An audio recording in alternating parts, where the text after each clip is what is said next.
ఒక national award winner, Telugu cinema స్థాయిని ఒక స్థాయికి తీసుకెళ్లిన గ్రేట్ యాక్టర్. ఆయన ఇంటి మీద ఎవరో వేరే వాళ్ళు వచ్చి రాళ్ల దాడి. మొన్న జరిగిన మ్యాటర్లో తప్పెవరిదో ఎవ్వరికి కూడా తెలియదు.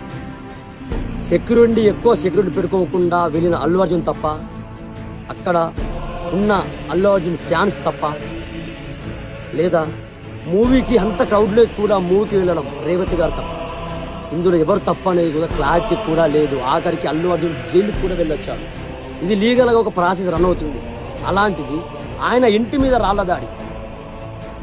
ఆఖరికి తన సొంత కూతుర్ని కొడుకుని సెక్యూరిటీ గార్డ్స్తోని వాళ్ళ ఇంటి నుంచి వేరే ఇంటికి పంపించే స్థితికి వచ్చేసిందంటే నాకెందుకో ఇది కరెక్ట్ కాదనిపిస్తుంది. ఎక్కడికి వెళ్తుంది మన వ్యవస్థ? ఒక లీగల్ ప్రాసెస్ నడుస్తూ ఉంది, కానీ ఇట్లా రాళ్ల దాడి చేయడం మాత్రం అది కరెక్ట్ కాదు. ఒప్పుకుంటా, ఆమె చనిపోయింది, ఎన్ని లక్షలు